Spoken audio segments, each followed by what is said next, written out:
네, 뉴스업 시작하겠습니다. 비상계엄 사태를 수사하는 경찰이 오늘 새벽 조지호 경찰청장과 김봉식 서울지방경찰청장을 내란 혐의로 긴급 체포했습니다. 검찰은 물론 경찰 수사도 긴박하게 흘러가고 있습니다. 자, 신규혜 기자 자세한 소식 전해주시죠. 네, 경찰 국가수사본부 특별수사단은 오늘 새벽 4시쯤 출입기자들에게 조지호 청장과 김봉식 서울청장을 내란 혐의로 긴급 체포했다고 밝혔습니다. 경찰이 자신의 지휘부까지 전격 체포한 건데요. 국가수사본부 특별수사단은 어제 오후 4시쯤부터 서울경찰청 마포청사에서 조지호 경찰청장을 12시간 가까이 조사한 끝에 긴급 체포했습니다. 김봉식 서울경찰청장은 이와 별도로 어제 오후 5시 반쯤부터 서대문 미근동 경찰청에서 조사를 받았습니다. 네, 자, 이 두 사람의 혐의가 내란인데 구체적으로 어떤 내용입니까? 네, 조지호 경찰청장은 비상계엄이 선포된 지난 3일 이른바 포고령 이후 2차례 국회 봉쇄를 지시한 혐의를 받고 있습니다. 조 청장은 지난 3일 저녁 박안수 당시 계엄사령관으로부터 전화를 받았고 이후 국회 활동을 금지한다는 내용의 포고령을 확인한 뒤 국회 전면 통제를 지시했다고 밝혔습니다. 실제로 포고령 선포 직후부터는 조 청장이 전면 출입 통제를 지시하면서 국회 출입이 차단됐고 이 과정에서 경찰과 국회의원이 대치하기도 했습니다. 김봉식 서울청장도 조 청장의 지시에 따라 서울경찰청 소속인 국회 경비대에 국회 전면 통제를 지시한 혐의를 받습니다. 현재 경찰청장과 서울청장이 경찰에 체포된 초유의 일이 벌어진 건데 앞으로 경찰 수사는 어떤 방향으로 진행될까요? 네, 이번 긴급 체포는 비상계엄 사태 발생 이후 일주일 정도 만에 이뤄졌습니다. 이례적으로 빠른 속도로 수사가 진행되고 있는데요. 국가수사본부 특별수사단은 그동안 조 청장과 김 서울청장 등 경찰 수뇌부를 출국 금지하고 무전 기록을 확보하는 등 수사를 이어왔습니다. 한덕수 국무총리 등 비상계엄 당시 국무회의에 참석했던 장관 9명과 국정원장 등 모두 11명에게도 출석을 요구한 상태인데요. 특수단은 한 총리 등 피고 발인이 출석을 거부할 경우 강제 수사를 포함한 법적 절차에 신속히 착수하겠다는 방침입니다. 조 청장과 김 서울청장에 대해서는 추가 조사를 벌인 뒤 구속영장 신청 여부를 판단할 것으로 보입니다. 지금까지 사회부에서 YTN 신계입니다. 비상계엄 사태 핵심 인물인 김용현 전 국방부 장관은 구속됐습니다. 비상계엄 사태와 관련해 구속된 건 김 전 장관이 처음인데 법원은 논란이 됐던 검찰의 내란죄 수사권도 인정했습니다. 권준수 기자입니다. 비상계엄 사태를 주도한 김용현 전 국방부 장관이 구속됐습니다. 지난 3일 비상계엄 사태가 벌어진 뒤 7일 만입니다. 이번 사건으로 구속된 건 김 전 장관이 처음인데 법원은 범죄 혐의의 소명 정도와 범죄의 중대성, 증거를 없앨 우려 등을 고려했다고 설명했습니다. 검찰은 이번 사건을 국헌문란 목적의 폭동으로 보고 내란 혐의 등을 적용했는데 법원도 비상계엄이 내란에 해당할 수 있다고 본 겁니다. 재판부는 논란이 됐던 검찰의 내란죄 수사권에 대해서도 검사가 수사를 개시할 수 있는 범죄의 범위에 있다고 판단했습니다.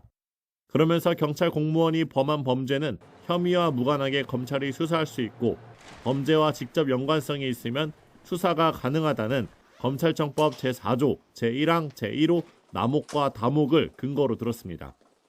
검찰이 김 전 장관의 내란 공범으로 조지호 경찰청장을 적시하며 내세운 논리가 인정된 겁니다. 수사권 논란을 털어내고 핵심 인물의 신병을 확보한 만큼 검찰 수사는 더 속도를 낼 전망입니다.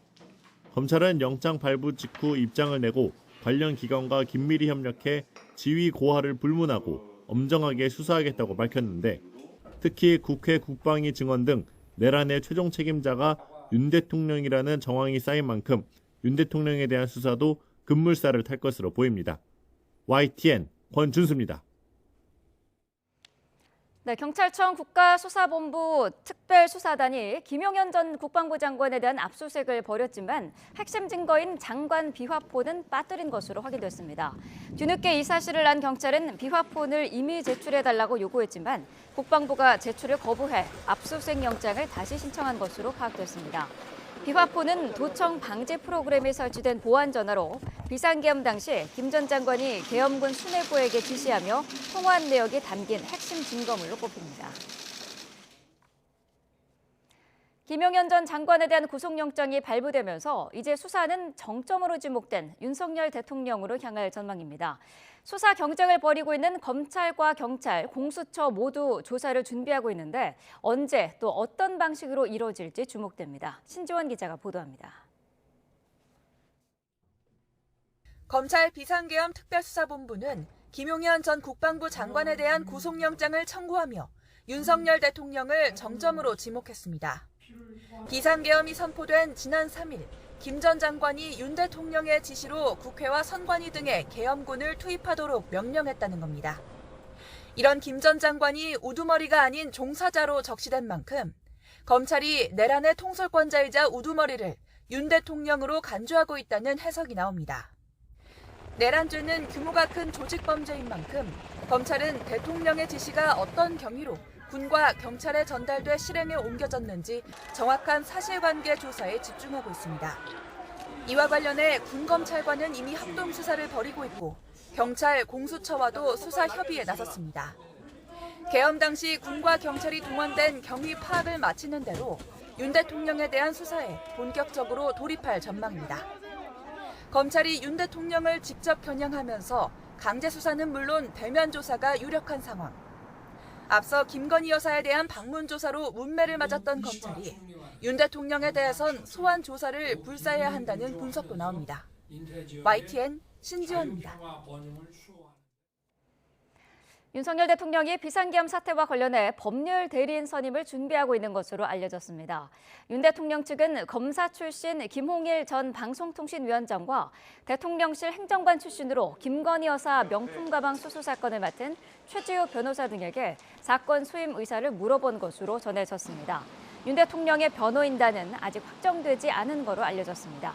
한편 김건희 여사는 어제 보안 메신저인 텔레그램을 삭제한 거로 확인이 됐는데요. 일각에서는 김 여사도 윤 대통령 또 청와대 고위급 참모진과 함께 수사에 대비하고 있다는 관측이 나왔습니다. 박종근 특수전 사령관이 계엄 당일 대통령이 국회 문을 부수고 의원들을 끌어내라는 지시가 있었다고 말했습니다. 애초 비상계엄을 TV로 보고 알았다고 했는데요. 계엄 선포 이틀 전 장관으로부터 6곳을 확보하라는 지시를 받았다고도 털어놨습니다. 박희재 기자입니다. 계엄 이후 TV를 통해 계엄 사실을 처음 알았다던 곽종근 사령관이 새로운 진술을 내놨습니다. 곽 사령관은 계엄을 선포하기 이틀 전인 지난 1일 김용현 장관으로부터 6곳을 확보하라는 임무를 받았다고 밝혔습니다. 제가 받은 임무가 국회와 선관위, 민주당사, 여론조사꽃에서 6개였는데 그 6개에 대한 임무를 받은 시점이 일요일 12월 1일 정도 됐습니다. 하지만 문제가 생길 것 같아 부하들에게는 알리지 않았고 계엄 당일 국회에 병력을 투입하면서 얘기했다고 전했습니다. 이어 비상계엄이 아니라 전방에 어떤 상황이 생긴 거라고 인식했다고도 덧붙였습니다. 또 계엄군이 국회에 진입한 이후 대통령이 문을 부수고 들어가 국회의원들을 끌어내라는 지시도 내렸다고 언급했습니다. 대통령께서 비화폰으로 제게 직접 전화를 하셨습니다. 의결 정족수가 아직 다 안 채워진 것 같다. 빨리 문을 부수고 들어가서 안에 있는 인원들을 끄집어내라 라고 말씀을 하셨습니다. 여인형 방첩사령관이 장관으로부터 받은 14명의 명단을 수사단장에게 보내 수도방위 사령부로 이송시키라고 한 진술도 새로 나왔습니다. 해당 인사는 홍장원 전 국정원 1차장이 밝힌 우원식 국회의장과 국민의힘 한동훈 대표, 더불어민주당 이재명 대표 등 외에 양정철 전 민주당 민주연구원장과 조혜주 전 중앙선거관리위원회 사무총장도 포함됐습니다. 체포조 논란을 불러왔던 북파공작원 HID 요원을 동원하려 했던 것도 확인됐습니다. HID 요원이 실제로 속초에서 서울로 올라왔지만 임무는 받지 않고 판교 등에서 대기한 것으로 나타났습니다. 이 밖에 정보사령부는 김 전 장관의 선관위 관련 임무를 지시받아 계엄 선포 50분 전까지 10명 규모의 한 개 팀을 꾸려 미리 대기하는 등 사전 준비 정황이 속속 드러나고 있습니다. YTN 박희재입니다. 네, 경제 관련 속보가 한 가지 들어왔는데요. 지난달 취업자가 12만 3천 명 증가에 그쳤습니다. 통계청이 발표한 11월 고용 동향 자료에 따르면 지난달 취업자는 2,882만 1,000명으로 1년 전 같은 달보다 12만 3천 명이 증가했습니다. 산업별로는 내수부진의 영향 등으로 건설업이 9만 6천 명, 제조업이 9만 5천 명 줄었습니다. 건설업은 7개월째, 제조업은 5개월째 취업자가 감소했습니다. 반면 보건복지업은 11만 3천 명, 교육서비스업은 10만 6천 명 취업자가 증가했습니다. 연령대별로는 60세 이상에서 29만 8천 명이 증가하고 20대는 17만 명이 줄어 고령층 취업은 늘고 청년층의 고용이 감소하는 추세가 지난달에도 이어졌습니다. 네, 비상계엄 당시 정치인 등 주요 인사에 대한 체포와 구금 지시를 여인형 방첩사령관이 내렸다는 내부 증언도 나왔습니다. 중앙선관위 진입 지시도 마찬가지였는데 방첩사 요원들이 잇따라 이를 거부하면서 실제 실행으로 이어지진 않았습니다. 이종원 기자입니다. 국회의장과 여야 대표, 전직 대법원장과 방송인까지 지난 3일 윤 대통령이 계엄 선포 당시 이들을 대상으로 가동됐다는 체포조와 관련해 여인형 방첩사령관이 직접 지시를 내렸다는 증언이 나왔습니다. 구금시설 확보 여부까지 확인하라는 지시를 받았다고 지휘라인에 있던 방첩사 수사단장이 폭로했습니다. 구금시설 관련된 지시와 그 체포와 관련된 지시는 제가 여인형 사령관으로부터 직접 지시를 받았습니다. B1 벙커 안에 구금할 수 있는 시설이 있는지 확인하라고 지시를 했고, B1 벙커는 육군 수도방위사령부 관할 지휘 통제시설로 유사 시 우리 군의 실질적인 전쟁 지휘부 역할을 맡는 군사상 핵심 시설입니다. 앞서 홍장원 전 국정원 1차장은 비상계엄 당일 여사령관이 자신과의 통화에서 체포 대상자 명단을 직접 불러줬다고도 증언했습니다. 홍 차장이 기억하는 순서입니다. 이재명, 우원식, 한동훈, 김민석, 박찬대, 정청래, 조국, 김어준, 김명수 전 대법관. 방첩사 내부에선 여사령관이 계엄 당일 중앙선거관리위원회에 있는 전산실 서버를 복사하고 확보하라는 지시를 직접 내렸다는 폭로도 나왔습니다. 그러나 이 문제를 논의한 방첩사 법무관들의 강한 반대 등으로 이어지면서 실제 선관위에 진입한 건 방첩사가 아닌 국군정보사령부 요원들로 파악된 상태입니다. 선관위 서버를 복사하고 통째로 들고 나오고 이 지시는 누가 내린 것입니까? 여인형 사령관께서 저에게 구두 지시하였습니다. 이 절차 전반적인 것에 대해서 다양하게 위법성에 대해서 논의했습니다. 이처럼 주요 인사들의 체포나 선관위 진입 등 사령관의 직접 지시에도 방첩사 요원들은 사실상 이를 이행하지 않은 것으로 속속 확인되고 있습니다. 이를 놓고 지난 2017년 계엄 검토 문건 사태로 문재인 정부에서 방첩사의 전신인 기무사가 해체됐던 전력이 부대원 상당수의 트라우마로 남아있기 때문이라는 분석도 나옵니다. YTN 이종원입니다. 국민의힘은 윤 대통령 거취를 두고 내년 상반기 대선을 골자로 한 전국 수습 로드맵이 탄핵보다 빠르고 명확하다는 데 공감대를 모았지만 결론을 내리지는 못했습니다.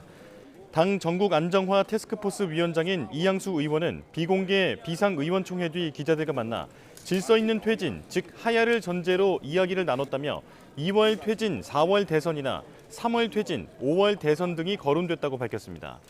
이어 즉각 하야가 아닌 시차를 둔 하야로 의견을 나눈 건 대통령이 바로 자리에서 내려오면 60일 뒤에 대선이 치러지는데 이 경우 양당 모두 후보 선출 등의 시간적 물리적 여유가 없다고 설명했습니다. 민주당 이재명 대표의 사법 리스크를 염두에 두고 시간을 끄는 것 아니냐는 질문에는 이 대표의 3심이 나오려면 내년 6월은 돼야 하는데 현재 논의되는 안은 내년 4, 5월에 대선을 치르자는 거여서 큰 관련은 없을 것 같다고 답했습니다. 대통령실에선 하야보단 차라리 탄핵을 당하는 걸 염두에 둔다는 보도가 나온 데에는 해당 기류를 아직 확인하지 못했다며 당 지도부가 참고해 상의할 거라고 말했습니다. 국민의힘이 윤석열 대통령의 질서 있는 조기 퇴진 등 당 차원의 수습책 마련을 위해 장시간 의원총회를 진행했지만 결론을 내지 못했습니다. 한동훈 대표는 김용현 전 국방부 장관 구속영장에서 무시무시한 내용이 나오지 않겠느냐며 당 차원의 빠른 대응을 촉구한 것으로 파악됐습니다. 손효정 기자입니다. 비상계엄 사태와 대통령 거취를 두고 당 차원의 수습책을 논의하기 위해 비공개로 열린 국민의힘 의원총회. 한동훈 대표는 의원들 앞에서 비상계엄 사태의 심각성을 강조하며 퇴진 로드맵 등 당의 선제적인 대응을 촉구한 것으로 파악됐습니다. 한 대표가 강조한 건 속도였습니다. 특히 계엄 사태 핵심 인물 김용현 전 국방부 장관 수사 상황을 언급하며 김 전 장관이 영장 심사를 포기했고 어떻게든 구속될 거라고 내다봤습니다. 이어 구속영장에 무시무시한 내용이 낱낱이 까지지 않겠느냐며 상황은 점점 나빠질 거라는 취지로 발언한 것으로 전해졌습니다. 결국 당이 나서서 대통령 직무배제와 질서 있는 퇴진을 제시하지 않으면 악화하는 여론을 버틸 수 있겠냐는 겁니다. 의총 참석자들은 한 대표가 여러 차례 상황의 심각성을 환기하며 의원들의 각성을 촉구했다고 전했습니다. 이번 사안의 본질은 측근의 전횡이 아닌 윤석열 대통령 스스로가 저지른 불법 계엄으로 여당 대표인 자신이 체포 명단 2번에 올랐다는 사실이 아무렇지 않으냐고 되묻기도 했습니다. 탄핵을 막기 위해 국민이 수용할 수 있는 질서 있는 퇴진 방안을 신속히 제시해야 한다는 건데 한 대표는 다만 한계도 인정했습니다. 탄핵이 아니라면 군 통수권과 같은 고유 권한을 둘러싼 문제가 있을 수밖에 없고 퇴진까지의 기간 최종적 결재자가 대통령인 부분에 국민과 야당의 수용이 필요하다는 지적입니다. 퇴진 방식을 약속하더라도 대통령이 이를 무시한다면 막을 방법이 없고 사실상 대통령의 선의에 기댈 수밖에 없다고 토로했습니다. 또 대통령이 만약 구속될 경우 옥중 직무 집행을 허락할 수 있겠냐는 문제 제기가 나오고 국민적 반발이 커질 거라고 지적한 것으로 알려졌습니다. 한 대표는 지금은 의원들 각자의 희망이 아니라 국민 수용이 가능한지를 말해야 할 때라고 강조했다고 참석자들은 밝혔습니다. 일단 의원총회에선 퇴진 로드맵에 별다른 결론을 내지 못했고 추가 논의를 이어가기로 했습니다. YTN 손효정입니다. 국민의힘 중진 의원들은 새 원내대표 후보로 원조 친윤계로 꼽히는 권성동 의원을 밀고 있습니다. 이에 한동훈 대표는 부적절하다며 불쾌감을 감추지 않았는데 계엄 사태 후폭풍을 수습하는 와중에도 계파 갈등이 여전한 모습입니다. 김다연 기자입니다. 오선의 권성동 의원이 국민의힘 새 원내사령탑 후보로 이름을 올렸습니다. 만장일치까지는 아니지만 앞서 중진 의원들이 권 의원을 새 원내대표 후보로 밀어주자는데 의견을 모은 결과입니다. 어려운 당 상황을 잘 조정하고 그리고 의원들의 심부름꾼이 되라는 그런 말씀을 주셨는데 원내대표 경험이 있는 권 의원이 계엄 여파로 흔들리는 당을 잡아줄 수 있을 거라는 게 중진 의원들의 의견입니다. 현재 굉장히 위중한 상황이고 즉시 일을 하실 수 있는 분은 권성동 의원입니다라는 쪽으로 의견이 모아졌습니다. 권 의원은 원조 친윤계로도 분류되는데 김건희 여사 의혹을 둘러싼 당정 갈등 국면에서 한동훈 대표와 각을 세워왔습니다.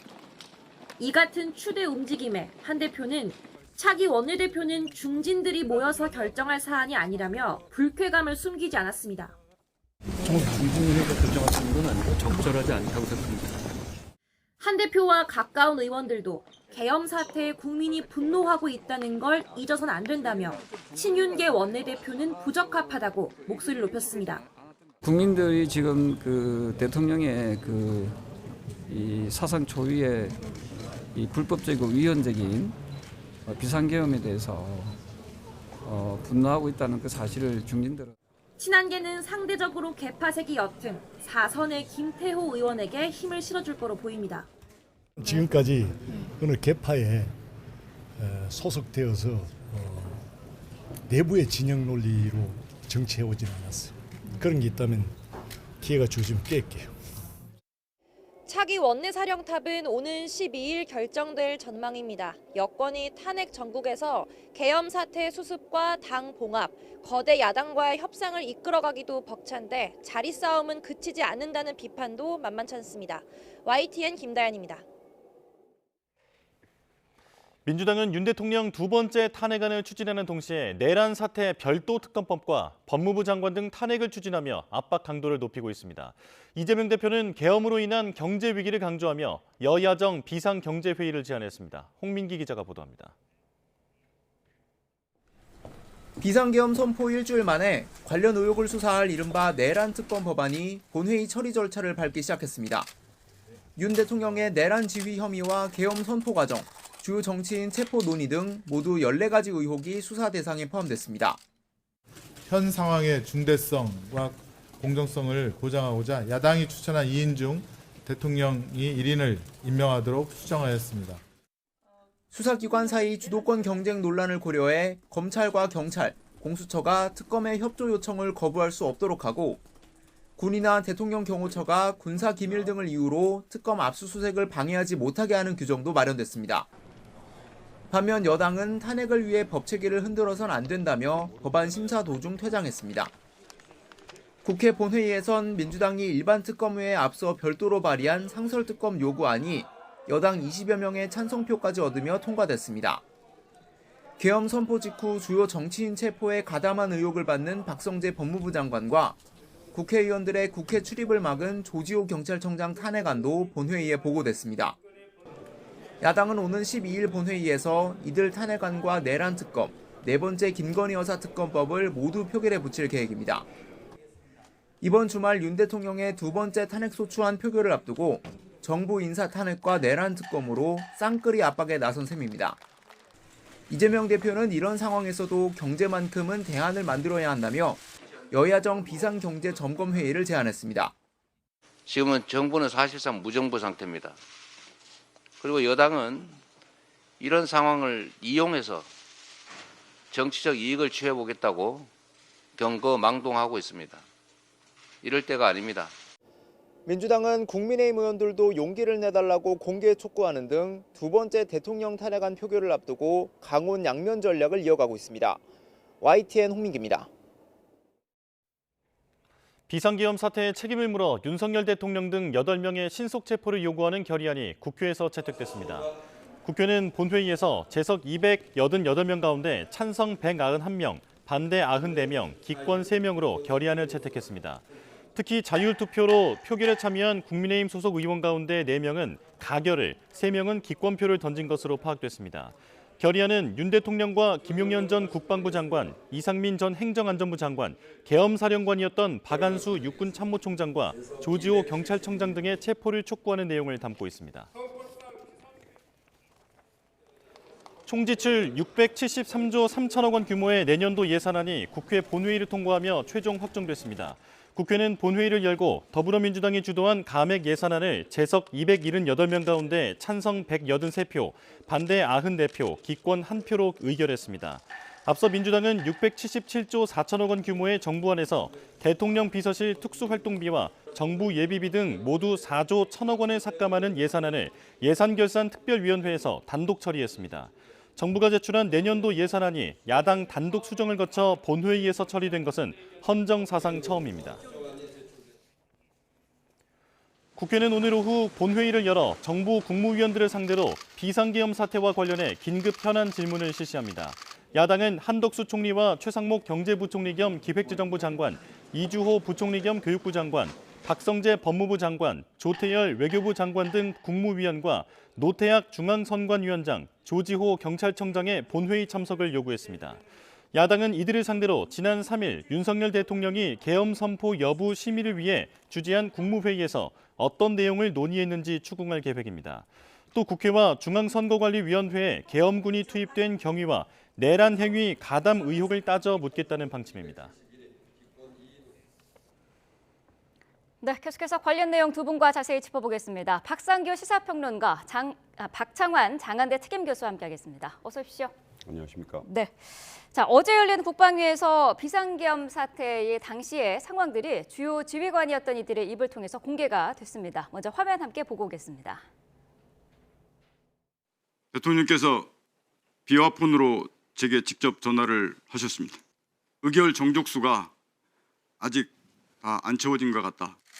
빨리 문을 부수고 들어가서 안에 있는 인원들을 끄집어내라 라고 말씀을 하셨습니다. 그 지시사항을 듣고 이것을 어떻게 해야 되나, 그래서 현장에 있는 지휘관들과 이거 공포탄을 쏴서 들어가야 되나, 이 전기를 끊어서 못하게 해야 되나, 이런 부분들에 대한 논의를 했었고, 현장 지휘관은 그건 안 됩니다, 제한됩니다 라고 저한테 분명히 얘기를 했고, 저도 그 부분이 분명히 맞고 옳다라고 판단을 했습니다. 네, 윤석열 대통령이 국회 문을 부수고 의원들을 끄집어내라라고 지시를 했다라는 내용이었는데 어떻게 들으셨습니까? 우리가 생중계로 다 봤던 내용들이 이제 당사자들의 구체적인 증언으로 나오고 있다. 네. 우리가 지난주 계엄 선포 다음 날, 그걸 저지하고 난 그 다음 날 요건이 이제 과연 이게 헌법에 맞냐 이런 얘기를 주로 많이 했었습니다. 네. 일각에서는 이제 내란 얘기도 나왔었고, 근데 이제 불과 며칠 상간에 역시 우리가 묵도했던 것들이 내란의 범위에 들어간다. 그것이 뭐 그동안에는 국회에 침탈하는 그런 장면으로 돼 있었고, 또 며칠 지나고 나서는 국회 요인들에 대한 체포 뭐 이런 얘기가 나왔었는데, 지금 이제 여러 측면에서 특히나 헌법기관을 갖다가 유린하고 또 거기에 업무를 중단시키고자 하는 그런 명령이 있었다라고 하는 게 직접적으로 드러남으로써 네. 이거는 이제 내란 형법 87조의 내란죄에서 언급되어 있는 국헌문란을 목적으로 한, 이거 명백한 이제 내란죄가 되는 거거든요. 네. 그러므로 인해서 이 명령을 내린 윤석열 대통령, 그리고 이 명령을 주도한 주요 군인들뿐만 아니라 이제 대통령실 관계자, 장차관들 이런 분들에 대한 내란죄 적용은 이제 불가피하게 됐다, 이렇게 봐야 되겠죠. 네, 구속된 김용현 전 장관은 당시에는 유혈 사태 방지가 최우선이었다 이렇게 했었습니다만은 이것도 이제 믿을 수 없다 이런 분위기예요. 간밤에 중요한 변화가 있었습니다. 네. 검찰이 청구한 검찰 특수본이 청구한 영장을 서울중앙지방법원이 발부했어요. 네. 이게 어떤 의미를 갖느냐? 검찰이 이 논란이 있던 수사 주체로 인정을 받았다는 뜻입니다. 네. 그러니까 검찰이 이 내란 혐의를 수사할 수 있느냐라는 것이 쟁점이었고, 이에 대해서 공수처가 그게 기각될 때를 대비해서 영장을 또 청구해 놨었는데 네. 이제 법원이 판단했어요. 이거 검찰이 수사할 수 있다. 자, 이러면서 여인형 방첩사령관도 검찰로 들어가서 조사를 받기 시작했습니다. 네. 그러니까 이 사태에 대해서 세 개 수사기관, 검찰, 경찰, 국수본, 그리고 이제 공수처 세 개 기관이 앞다퉈서 뭐 경쟁하듯이 수사를 했는데, 일단 모든 면에서 검찰의 수사 주도권이 법원에 의해서 인정됐다는 의미가 있고요. 네. 곽종근 특수형사령관도요, 이 내란 혐의의 중요 임무 종사자입니다. 그러니까 저분이 국회 현안 질의에서 한 내용은 사실도 있고 네. 본인의 방어 논리도 있는 겁니다. 그러니까 이런 부분이 다 이제 검찰의 수사 대상으로 들어갈 것이다, 이렇게 봐야 되고요. 네. 경찰은 그 뒤늦게 지금 시작을 했지만, 일단 그 경찰청장, 서울경찰청장 제사를 깎아내는 그런 심정으로 긴급 체포를 했어요. 네. 자, 그런데 이 긴급 체포라는 건 영장을 발부받을 수 없을 때, 그런 긴박한 상황이 있을 때 하는 거잖아요. 네. 그러니까 이거는 또 경찰이 법원에 영장 청구를 해봐야 돼요. 그러면 법원이 경찰을 수사 주체로 인정하느냐도 중요한 쟁점이 됩니다. 따라서 일단 이번 수사는 이 검찰이 수사 주도권을 법원으로부터 인정받고 나가면서, 국회가 어제 상설특검과 일반특검을 동시에 통과시켰잖아요. 네. 근데 시간이 걸립니다. 상설특검은 빨라야 한 달. 그리고 대통령이 두 군데서 중요한 역할을 해요. 하나는 추천한 그 특검을 임명을 대통령이 해야 되는데 이게 강제 사항이 아닙니다. 네. 이론적으로 미룰 수 있다는 얘기예요. 뭐 어떻게 미루겠느냐 그러는데 8일 정도 걸리고 20일 정도 준비를 해서 빠르면 1월 말입니다. 네. 근데 그보다 더 늦춰질 가능성이 얼마든지 있어요. 그리고 일반 특검은 그보다 시간이 더 걸려요. 따라서 이 검찰의 수사 속도를 볼 때 윤석열 대통령이 구속 기소의 대상이 될 수 있다. 중요한 것은 윤 대통령이 사실상 탄핵을 받아들이겠다고 지금 하고 있다는 겁니다. 그래서 하야 퇴진 시나리오가 좀 사라지고 있는 분위기예요. 네. 김홍일 전 방통위원장을 전 그 대검 중수부장 출신이잖아요. 절친 뭐 선배고 변호인단을 해달라고 요청했다는 보도도 나왔습니다. 네. 시계가 그쪽으로 굉장히 빨리 움직이고 있어요. 네. 자, 어제 국방위에서는 또 정치인 구금과 관련해서 구체적인 지시가 있었다라는 폭로도 나왔는데요. 그 부분도 저희 한번 듣고 오도록 하겠습니다. 구금 시설 관련된 지시와 그 체포와 관련된 지시는 제가 여인영 사령관으로부터 직접 지시를 받았습니다. 처음에 지시받기로는 B1 벙커 안에 구금할 수 있는 시설이 있는지 확인하라고 지시를 했고, 네. 구금 장소까지 구체적으로 언급이 되면서 이게 상당히 치밀하게 준비가 됐다, 이런 게 지금 보여지고 있는 것 같아요. 네, 뭐 사실은 그 계엄 선포 며칠 전부터 특전사, 방첩사는 특히나 그 수뇌부들은 대체로 뭔가 있을 거다, 네. 계엄이 있을 거다, 이런 것들을 인지하고 있었다, 이런 정황들이 많이 나오고 있고, 특히나 이제 그동안의 방첩사의 역할에 대해서 많은 사람들이 여기가 계엄을 주도한 주요 핵심 세력이다라고 지적을 해왔는데, 지난번에 이제 국정원 1차장이 주요 인사 체포에 대한 증언을 했고 국정원장이 그걸 부정을 하면서 논란이 있었습니다. 그런데 방첩사의 김대우 수사단장이 여인영 방첩사령관으로부터 직접 체포에 대한 지시를 들었고 심지어 그들을 체포해서 어디에 구금할 것까지 과거에 이제 한동훈 대표가 기자회견했던 내용에서 나왔던 그 언급을 네. 직접 김대우 방첩수사단장이 얘기를 했기 때문에 이제 여인영 그 방첩사령관의 역할, 그리고 소위 내란의 주범이죠, 거의 사실상. 그렇기 때문에 이제 구속 또는 체포, 이것이 이제 멀지 않았다, 이제 빨리 이루어져야 된다. 왜냐하면 이게 지금 단순하게 이 사실이 밝혀진 게 문제가 아니라 네. 조직적으로 그 증거가 은폐되고 있다. 관련된 문서라든지 이런 것들이, 이런 얘기가 많았거든요. 네. 그렇기 때문에 지금도 사실은 늦은 거 아니냐. 당장 며칠 전만 하더라도 왜 여인영 체포 안 하냐, 이런 요구가 굉장히 많았었는데 네. 이제 그 방첩사의 주요 그 직책에 있는 분이 직접적으로 당대표라든지 국회의원 인사들에 대한 체포와 구금을 갖다 명령했다라고 하는 사실이 밝혀졌기 때문에 지금이라도 당장 긴급 체포와 구속을 해야지 증거인멸의 우려가 불식될 수 있다. 그런 점에서 빠른 체포를 요청을 해야 된다고 봅니다. 네, 앞서서 평론가님께서 이제 대통령이 변호인단은 물색 중이다라는 부분을 짚어주셨는데 그런 부분들을 통해서 대통령이 어떤 그 자신의 방어 논리라든지 이런 거에 준비를 좀 속도감 있게 준비를 할까요? 그런 부분 때문에 사실은 검찰의 이 빠른 속도에 대해 수사에 대해서 의문을 제기하시는 분들이 굉장히 많아요. 네. 김용현 전 장관이 이제 구속이 어젯밤에 됐는데 왜 자진해서 이제 그 소위 들어갔느냐, 이 얘기가 있었을 때 이거 혹시 혼자서 총대 밀려는 거 아니냐. 그러니까 대통령이 명령하고 국방부 장관으로서 또 친한 그 술친구로서 본인이 그것을 모두 다 총대를 맸었는데 이제는 법적 책임마저도 윤석열 대통령을 주가 아닌 종으로 하기 위해서 뭔가 입 맞추고 총대 밀려고 들어간 거 아니냐는 얘기가 있었고요. 네. 실제로 지금 김용현 전 장관이 이제 구속이 됐는데 여기서 이제 대통령은 내가 요구해서 대통령이 동의했다, 이런 식으로 얘기할 경우에 향후에 이제 소위 말하면 탄핵이 되고 난 이후에 소위 말하면 이제 수사가 이루어질 때 대통령의 책임을 갖다가 좀 감하기 위한 그런 소위 말맞추기가 어느 정도 좀 이루어진 거 아니냐,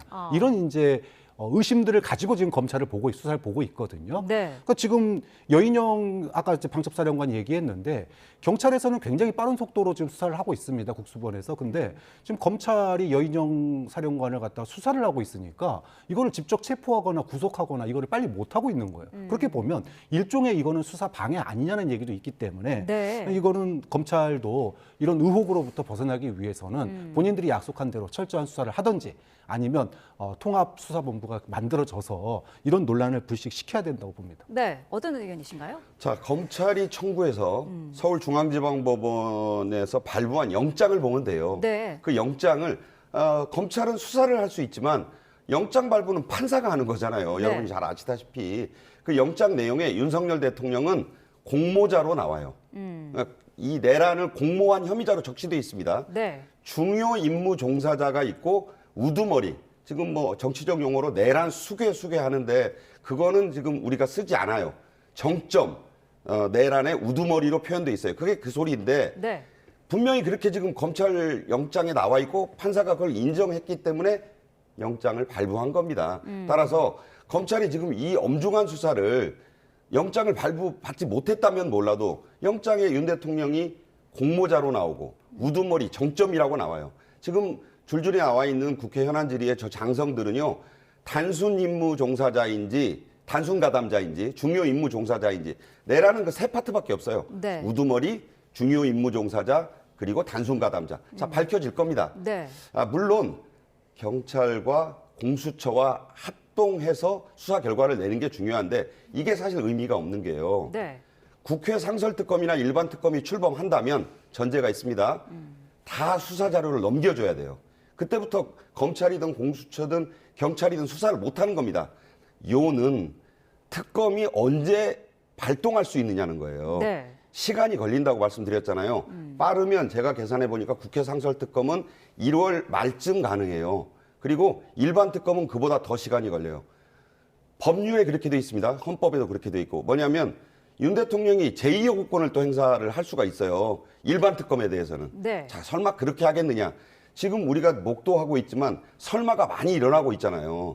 그래서 14일에 예상돼 있는 탄핵도 받아들이겠다. 이 부분은 뭐냐면 법정투쟁, 나아가서 몇 달 뒤로 예상되는 탄핵 이후에 헌재 심판까지 윤 대통령은 지금 대비하고 있는 게 아니냐. 이런 게 실제로 확인되고 있는 거예요. 네. 그러니까 검찰 수사를 이제 박 교수님도 의심하고 계시지만 일단 법원의 영장 내용에는 윤 대통령을 무슨 감싸려고 하는 내용이 들어가 있는 게 아니라 윤 대통령은 분명히 내란 혐의의 우두머리, 네. 정점, 공모자로 표현돼 있다. 따라서 그 결과를 계속 지켜보고 여인영 사령관도 물론 국회가 나중에 또 부르겠죠. 이게 뭐 특검이 언젠가 출범할 텐데 그리고 한동훈 국민의힘 대표가 내란 특검을 따로 발의하겠다잖아요. 근데 물론 그거는 야당이 주도하는 특검에 비해서 시간이 늦어질 수밖에 없어요. 그러니까 이게 수사가 너무 지금 복잡하고 지금 언제 진실이 나올 거냐. 이 부분이 좀 답답한 대목입니다. 네. 자, 이런 가운데 어제 오전에는 또 그 대통령 전용기가 잠시 이륙을 했었습니다. 대통령이 지금 출국 금지인데 전용기가 이륙을 하면서 잠깐 소동이 있기도 했는데 뭐 경호처가 해명은 했습니다만 그만큼 대통령에 대한 신뢰가 지금 심상치 않은 그런 상황을 다시 보여주는 거였다고 볼 수 있을 것 같아요. 네, 뭐 사실은 국민들 입장에서 보면 아니 특히 이제 그 군공항 근처에 있는 사시는 분들 보면 대통령 전용기인지 안단 말이죠. 네. 그런데 그게 갑자기 뜨니까 얼마나 놀랬겠어요. 아, 이거 대통령 도망가나? 이런 느낌을 받았고 네. 특히나 이 김용현 전 장관 그 공간에 이 압수수색을 했을 때 경호처가 주요 보호시설이다 그래가지고 진입을 막은 적이 있었거든요. 네. 그렇기 때문에 이건 대통령에 대한 불신뿐만 아니라 경호처에 대한 불신과 우려도 지금 굉장히 높습니다. 그러다 보니까 이 대통령 전용기가 뜨는 거에 대해서 국민들과 언론들이 굉장히 놀랄 수밖에 없었다. 물론 이후에 이것이 이제 통상적인 운행 점검 차원이었다라는 게 밝혀져서 뭐 한시름 놓긴 했지만 그만큼 국민들은 지금 윤석열 대통령의 즉각적인 하야와 체포를 요구를 하고 있는 겁니다. 그러니까 이것이 지금 단순한 해프닝처럼 보이지만 이 안에는 질서 있는 퇴진이라고 하는 지금 여권의 그런 논리가 국민들에게 얼마나 지금 안 먹히고 있는지를 단적으로 보여주는 거다. 네. 즉각적인 하야와 체포만이 국민들의 지금 분노, 그다음에 불안함 이런 것들을 종식시킬 수 있는 방법이다라고 하는 것을 또 떠올리게 만드는 사건이었다고 봅니다. 네. 저걸 보면서 저는 우리 국민들께서 일각이기도 하지만 영화나 드라마를 너무 많이 보셨구나. 무슨 이게 가방 싸가지고 대통령 부부가 이게 뭐 이멜다입니까? 마르코스입니까? 그런 상황은 또 아니고요. 네. 군 인권센터가 제기했더라고요. 의혹은 제기할 수 있어요. 네. 그리고 경호처는 해명을 했잖아요. 통상적인 정기 점검이다. 저게 어떤 상황이냐? 까마귀 날자 배 떨어지는 거예요. 네. 오얏나무 밑에서 가끔 고치려다 저런 일이 난 건데 정기 점검 안 합니까? 정기 점검 해야 되잖아요. 의심하실 수 있고 놀라실 수 있다. 그만큼 지금 사태는 비상한 상황이다. 대통령 비행기 하나 뜨니까 아니 OECD 국가 대통령이 아무리 혐의를 받고 있다지만 부인하고 뭐 챙겨갈 돈이나 있습니까? 뭐 서류 들고 튀면 어디로 가겠습니까? 너무 놀라시지 않길 바랍니다. 네. 자, 이런 가운데 국민의힘이 윤 대통령의 질서 있는 조기 퇴진 방법을 논의를 하고 있는데 조기 대선 얘기가 나오고 있어요. 2월에 퇴진해서 4월에 대선을 치르는 방법, 그리고 3월에 퇴진을 해서 5월에 대선을 치르는 이 두 개의 안을 꺼내놨는데 지금 뭐 당내 의원들 사이에서도 의견을 모으지는 못한 것 같아요. 로드맵은 이제 휴지 조각이 되고 있죠. 네. 무슨 의미가 있습니까? 2월, 3월, 4월, 5월 숫자만 복잡해요. 대통령이 거부한다고 봐요. 네. 퇴진, 하야 없다는 거 아닙니까? 아니 퇴진하고 하야할 대통령이 변호인단 뭐 아까 술친구란 표현하셨는데 어쨌든 그 의뢰를 하겠습니까? 5-6명으로 구성한다는 말까지 나오고 있어요. 이 말은 권한대행 체제를 법적으로 출범시키고 업무가 마비된 상태에서 혹은 구속 기소가 될 수 있어요. 얼마든지 지금 검찰의 수사 속도 뭐 여러 가지 여론을 감안할 때 구속 기소도 받아들이겠다는 그런 자세로 봐야 돼요. 네. 그렇다면 아까 말씀드린 대로 법정 투쟁을 뭐 투쟁이라는 용어를 국민들께서 굉장히 좀 안 좋게 받아들이실 텐데 어쨌든 본인은 다툼의 여지가 있다고 보는 거니까 그런 상황으로 국가적 불행이긴 하지만 빠르게 가고 있는 것 같습니다. 여당이 아무리 로드맵 뭐 영어 별로 안 좋아하는데 그런 일정표 제시하면 뭐합니까? 대통령이 안 한다는데 탄핵으로 갈 것 같아요. 탄핵 가결은 이제 국민들의 여론에 따라서 또 국민의힘에서도 조금 이따 얘기를 하겠지만 뭐 제가 볼 때는 이제 표수 세는 건 의미가 없어요. 네. 본인이 싫다는데 본인이 하야하지 않고 퇴진하지 않겠다는데 무슨 의미가 있겠습니까? 저는 그런 국면으로 가고 있다고 봐요. 그러면은 국민의힘 내에서도 어쨌든 탄핵 국면으로 전환될 가능성이 높다 이렇게 보고 계시는 거군요. 저는 그렇게 봐야 되지 않겠어요? 이런 사실관계가 짜맞춰지는 것이 본인이 싫다는데 억지로 뭐 부결을 한들 본인이 안 좋아하고 있잖아요, 지금. 본인이 명예를 위해서라도 그 명예가 어떤 건지는 모르겠으나 네. 거부하고 있습니다. 이 부분은 어쨌든 빠르게 탄핵으로 가고 있지 않느냐. 그래서 오히려 국민의힘 한동훈 대표가 좀 머쓱해지는 상황이 되고 있다고 저는 생각합니다. 네. 국민의힘 TF가 제시하고 있는 논의하고 있는 이런 방안들이 뭐 의미가 없을 것이다. 탄핵으로 방향을 틀 것이다라는 의견이셨는데 어떤 생각이신가요? 뭐 윤석열 대통령의 퇴진 거부가 아직 공식적으로 발표되지 않은 상황입니다. 그걸 네. 감안을 하고 여권 내의 움직임을 보면 한동훈 대표가 일종의 나름 질서 있는 퇴진의 방안으로 탄핵이 추진됐을 때의 일정에 맞춰서 그 안에 대선이 치러질 수 있는 그런 타협안을 낸 거라고 봐요. 그런데 네. 문제는 그 안에 대해서 평가하기 이전에 이게 당에서 먹힐 거냐라는 겁니다. 소위 지금 그 대다수 친윤 쪽에서는 이거 말도 안 된다. 이거 이재명한테 대통령 갖다 바치겠다는 거 아니냐. 네. 이러면서 집단으로 반발하고 나서요. 그럼 집단으로 반발하면서 한동훈도 물러나 이런 지금 움직임까지 벌어지고 있습니다.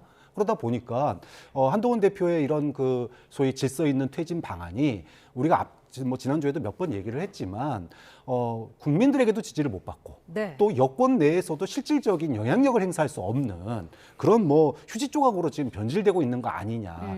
지금 이 당내 계파 갈등이요. 지난번 탄핵 표결에서는 불참하는 걸로 어쨌든 당리당략으로 접근을 했다면 이제는 이 수습책, 퇴진 방안을 둘러싸고는 퇴진이 중요한 게 아닙니다. 사실 그 여당 국회의원들, 국민의힘 국회의원들 입장에서 보면 2월에 퇴진하나 지금 퇴진하나 별 차이 없어요. 중요한 건 뭐냐 하면 다음 지방선거라든지 다음 총선의 공천권, 즉 당의 주도권을 누가 지느냐입니다. 이대로 한동훈에게 주면 우리 총선에서 망하니까 우리가 주도권 갖고 풀어나가겠다. 즉 당의 수습의 어떤 주도권을 둘러싸고 친윤계가 주도권을 가져가겠다라고 하는 걸 명확하게 지금 밝힌 상황이다. 네. 즉 국민의힘 내부에서도 내전이 벌어진 상황입니다. 그렇기 때문에 지금 소수파인 한동훈 대표가 수습책 몇 개 내놓는다고 그래서 이거를 당에서도 안 받아들여지고 국민에게도 안 받아들여지고 야당은 쳐다보지도 않고 거기다가 지금 말씀하신 것처럼 윤석열 대통령도 나는 하야 안 해라고 얘기를 한다면 이제는 이거는 뭐 답이 없는 상황이 되는 거죠. 네. 한동훈 대표가 또 이야기한 것 중에 하나가 내란 특검법이거든요. 이거는 한동훈 대표가 꺼내든 이유는 어디에 있을까요? 뭔가 지금 뭐 민주당 주도의 상설특검에 22명의 여당 의원들 찬성을 했고 네. 일반 특검까지 민주당에서는 자물쇠를 채우기 위해서 일반 특검까지 같이 발의했고 자 경찰, 검찰, 공수처까지 뛰는데 국민의힘 법무장관 출신의 한동훈 대표가 아무것도 안 하고 있을 수는 없잖아요. 그래서 내란 특검을 발의했는데 이게 순서상 가장 늦고 굼뜹니다. 제가 네. 볼 때는. 이거는 뭐 야당이 본인들이 마련한 그런 안이 이미 상설특검은 통과가 됐고 네. 일반 특검도 발의해서 가결시킬 건데 한동훈 대표 내란 특검에 동의해 주겠어요? 그러니까 이거는 하나 내놓은 것에 불과한 것이다. 저는 그렇게 보고 네. 이것이 그 생명력을 얻어서 야당 안으로 갈 가능성은 거의 뭐 없다. 이렇게 봅니다. 네. 내란 동조 정당에 대한 국민들의 분노가 심상치가 않습니다. 뭐 윤상현 의원은 1, 2년 지나면 다 잊어버릴 거다라고 얘기를 했지만 지금 뭐 서울뿐만 아니라 전국 각지에서 국민의힘 국회의원들 그 표결에 불참했던 그리고 지역 당사들의 지금 국민들의 항의가 쏟아지고 있습니다. 네. 이 상태로 가면 잊혀지지 않아요. 그렇기 때문에 한동훈 대표로서는 물론 본인은 위헌적인 계엄 해제를 위한 표결에 18명 국회의원들 데리고 들어가서 국민들에게 진정성을 보여줬지만 네. 당 차원으로는 아직 보여준 바가 없습니다. 국민의힘이라고 하는 당이 조직적으로 우리는 위헌적인 개업, 그다음에 대통령에 미친 것 같은 이 내란, 여기에 동조하지 않습니다라고 하는 걸 보여줘야 되는데 보여줄 방법이 없는 거예요. 그러다 보니까 지금 궁여지책으로 특검을 내놓고 있는 건데 지금 이 내란죄에 대해서 수사 안 하겠다는 서로 수사하겠다고 난리인 상황입니다. 네. 앞서 말씀하셨던 것처럼 뭐 야당에서는 상설특검도 어제 이미 통과를 시켰고요. 그런 측면에서 늦어도 한참 늦었다. 결국은 이렇게 돌고 돌아서 국민들을 혼란에 빠뜨리지 말고 대통령이 하야를 하든 아니면 탄핵을 하든 법적인 시스템에 의해서 사태를 해결해 나가는 것만이 정론이지 잔머리 굴려도 결국은 돌아올 정치적인 그런 이득이 지금 한동훈 대표로서는 오히려 더 입지만 좁아지는, 명분도 잃어버리고 실질적인 입지도 좁아지는 이런 악수단으로 지금 이어지고 있는 것의 단면이라고 봅니다. 네, 어제 통과된 상설특검에도 여당 의원 22명이 찬성을 했거든요. 이런 찬성표가 14일에 있을 2차 탄핵안 표결로도 이어질까요? 뭐 지금 현재 여권의 그런 분열상, 그러니까 지금 소위 말해서 2월 또는 3월 이 퇴진, 네. 이 부분이 뭐 이거 말도 안 된다. 지금 당장 하자는 얘기가 아니라 1년 뒤에 하자. 이재명이 대통령 후보로 안 나온다는 걸 전제로 해서 하자. 뭐 이런 식으로 지금 얘기가 되고 있기 때문에 이거는 뭐 국민 눈높이에 맞지 않는다 정도가 아니라 네. 말도 안 되는 자기들끼리 정말 소설을 쓰고 있는 거예요. 그렇기 때문에 이런 국민의힘의 분위기에 소장파나 또는 그래도 대통령의 내란을 처벌해야 된다라고 생각했던 소위 양심 있는 국회의원들이 지금 어제 김상욱 의원의 이제 탄핵 찬성으로 돌아선 이런 흐름들을 보면 지금 빠르게 탄핵으로 움직이고 있다. 200석이 멀지 않았다. 하루하루 늘어날 거다. 이렇게 예측을 합니다. 네, 내일 국민의힘에서는 이제 신임 원내대표 선출이 있을 예정인데 권성동 의원, 김태호 의원 두 사람의 지금 후보 등록을 했습니다. 누가 될까요? 표 대결을 해보면 네. 계산을 아무리 두드려봐도 권성동 의원이 될 것이라고 봐요. 네. 친한계, 친윤계의 비율은 나와 있습니다. 18명에서 22명 사이예요. 네. 여기에 한 10명 플러스 해본들 108명의 국민의힘 의원들의 과반수 60명을 얻어야 되는데 뭐 표 계산이 나오잖아요. 앵커님도 계산해보면. 그래서 제가 볼 때는 권성동 원내대표의 이 등장을 막을 길이 딱히 없다. 저는 그렇게 보고 다만 국민의힘이 너무 한가해요. 너무 안이합니다. 네. 비커 속의 개구리가 밑에서 물이 살살 달궈지니까 따뜻하다고 느끼는 것 같아요. 지금 펄펄 끓고 있습니다. 빨리 탈출해서 뭔가 좀 새로운 방향을 모색해야지.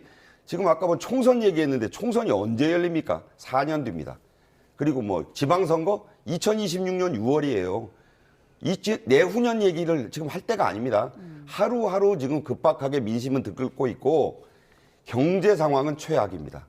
지금 택시도 잘 안 탄다 그러고요. 네. 연말 분위기 하나 안 나고 있어요. 크리스마스 선물을 뭐 야당에서 주겠다 그랬는데 지금 크리스마스 분위기 느끼세요? 안 느끼고 있습니다. 뭐냐면 민생이 정말 도탄에 빠져 있어요.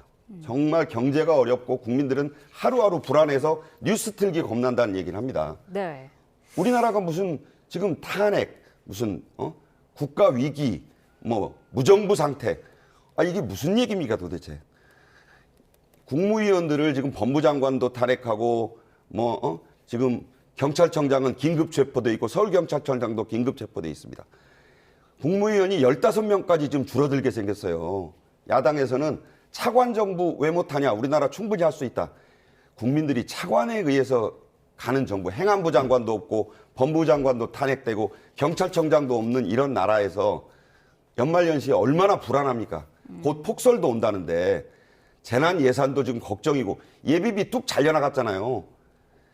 여야 할 것 없이 이재명 대표도 지금 뭐 월스트리트저널에서 나는 한국의 트럼프다라고까지 얘기를 했는데 저는 이제 정말 그런 모습을 정략적 정쟁을 떠나서 대한민국과 국민을 좀 생각해주는 정치의 어떤 그런 해법이 묘안이 좀 나왔으면 좋겠습니다. 물론 빨리 저는 한동훈 대표하고 이재명 대표가 만났으면 좋겠어요. 네. 지금 서로 지금 의총 열고 지금 서로 갈 길 갈 때가 아니라고 저는 봅니다. 어떻습니까? 이 양당 대표의 만남은 빨리 이루어지면 좋을 것 같은데. 네. 근데 이재명 대표 입장에서는 혼란스러울 것 같아요. 누굴 만나야 되지? 한동훈 대표를 만나야 돼? 아니면은 새로 선출된 원내대표를 만나야 돼? 당의 주도권이 누구에게 있는지가 불분명합니다.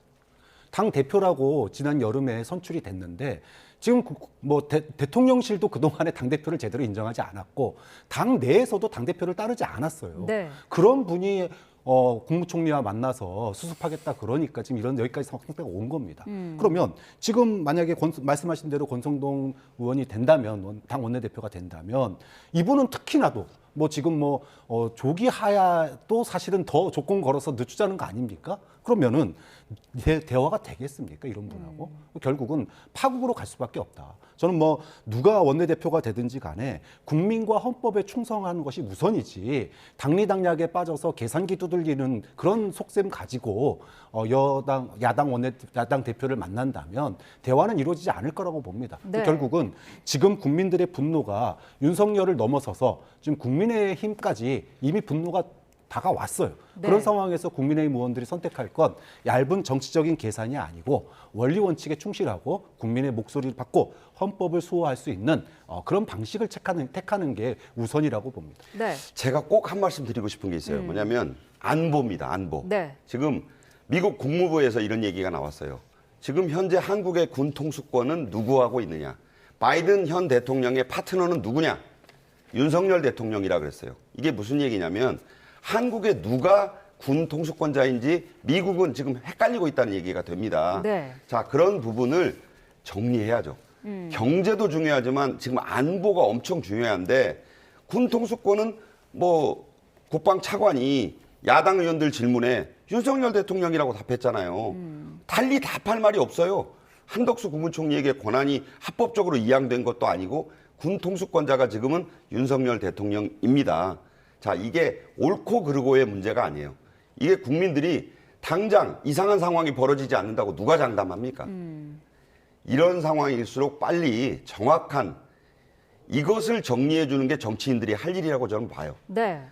한덕수 국무총리도 지금 경찰에서는 특수본에서 내란 공모자 혐의로 긴급체포 내지는 소환도 검토한다 그러고 탄핵도 지금 야당이 검토한다 그러잖아요. 네. 할 수 있어요. 그 다음에는 누구냐? 누가 그러면 군 통수권자로서 가는 것이고 네. 다음 일정표가 제시돼야 됩니다. 자, 증시가 또 오늘 열릴 텐데 네. 이런 부분들이 정리 안 되면요. 또 반등했던 증시 폭락합니다. 정치인 여러분들이 이런 부분을 국민들을 위해서 생각할 비상한 시점이다 이렇게 봅니다. 네, 교수님께 마지막으로 짧게 좀 의견을 여쭐게요. 군 통수권이나 경제 부분을 짚어주셨는데 어제 한덕수 국무총리가 그 국무회의를 개최한 것을 두고서 또 적법했느냐 논란이 계속해서 나오고 있거든요. 국정을 아예 손을 놓을 수도 없는 상황이고 이거 어떻게 정리를 해야 될까요? 그래서 애초에 한덕수 총리가 경고망동하면 안 됐어요. 사실은 이런 비상시국에서 대통령이 하야를 하든 탄핵을 당하면 대권 그 다음 이제 비상 대권으로 국무총리로 넘어가게 돼 있는데 네. 가뜩이나 국무총리도 지금 앞서 말씀하신 것처럼 수사 대상으로 지금 불리우고 있는 상황에서 여당 대표와 만나가지고 이상한 소리 하고 있으니까 지금 야당에서 그럼 가만히 있지 않겠다라는 거잖아요. 그렇기 때문에 지금은 뭐 해야 될 일은 할 수밖에 없지만 국무위원들이 계엄과 위헌적인 계엄과 내란을 막지 못한 이 책임 원죄가 있기 때문에 굉장히 어렵고 결국은 무정부 상태에 준하는 그런 상황이 되고 있다. 이 길은 빠르게 헌정을 복귀시키려면 주권자인 국민의 판단, 즉 선거가 빨리 치러지는 방법밖에 없습니다. 그때까지는 뭐 비상식으로 갈 수밖에 없는 상황이기 때문에 네. 그런 정치로 풀 문제는 정치로 풀어야 되고 법으로 풀 문제는 법으로 풀어야 된다. 그런 점에서 지금 뭐 당분간은 한도수 총리나 현 내각이 며칠간 뭐 이끌을 수밖에 없지만 이 공백을 갖다가 메꾸기 위한 여야의 대화는 빠른 시일 내에 필요하다. 왜냐하면 한도수 총리가 피의자가 되고 탄핵이 되면 그 다음은 또 어떻게 해야 되느냐, 이 얘기에 우리가 빠질 수밖에 없기 때문에 네. 이런 정치적으로 풀 문제를 위한 여야 간의 대화, 합의 이 부분도 굉장히 중요한 부분이 될 것 같습니다. 네. 그래서 지금 예산부터 모든 것까지를 다 한 손에 틀어쥐고 지금 하고 있는 분이 이재명 민주당 대표인 거예요. 국민들은 이 나라의 최고 실권자를 이재명 민주당 대표로 보고 있습니다. 이재명 민주당 대표가 외신하고도 인터뷰를 하면서 당당한 모습을 보이시고 계시는데 이럴 때일수록 좀 더 도량과 폭넓은 정치적 이 넓이를 보여서 한동훈 대표를 찾아가서 만날 수도 있다.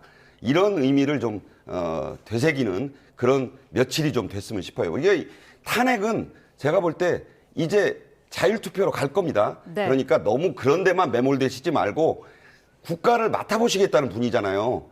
그런 것도 좀 촉구를 드립니다. 네, 알겠습니다. 두 분 말씀 오늘 여기까지 듣도록 하겠습니다. 박상규 시사평론가, 박창환 장한대 특임교수와 함께했습니다. 고맙습니다.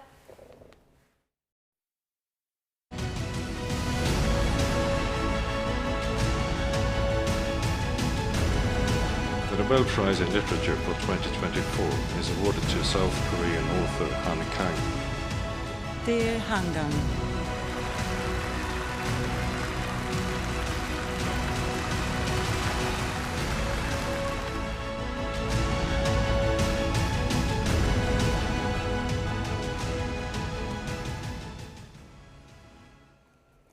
네, 스웨덴 스톡홀름에서 열린 노벨상 시상식에서 소설가 한강이 스웨덴 국왕으로부터 노벨 문학상을 받았습니다.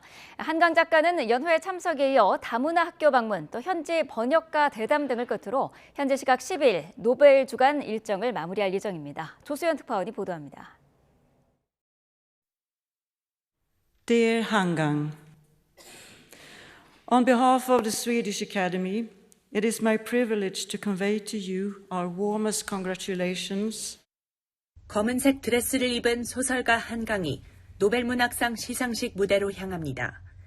칼 구스타프 16세 스웨덴 국왕으로부터 메달과 노벨상 증서를 받고 악수를 나누며 환한 미소를 짓습니다.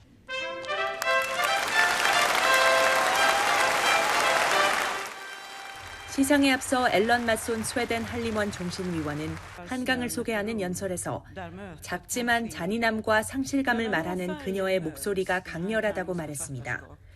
이어 한강의 세상 속 사람들은 다쳤거나 취약한 상태에 있지만 한 걸음 더 나아가거나 질문을 던지기 위해 필요한 힘을 지녔다고 설명했습니다.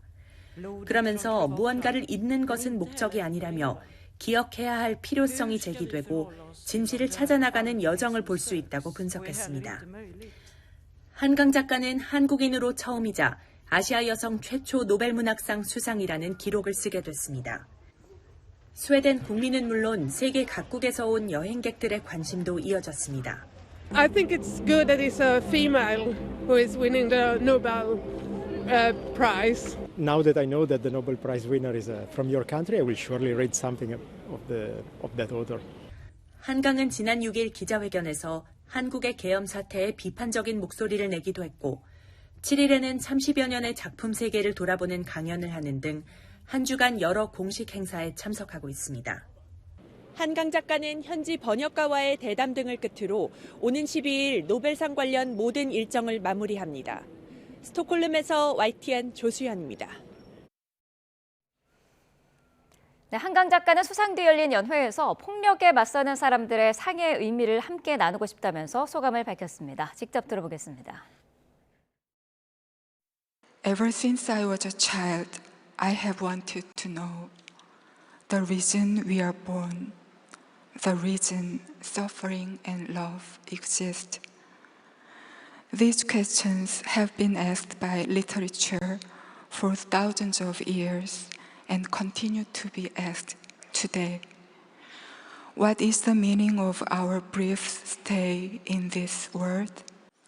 Literature that deals in this language inevitably holds a kind of body heat. The work of reading and writing literature stands in opposition to all acts that destroy life. I would like to share the meaning of this award, which is for literature, with you.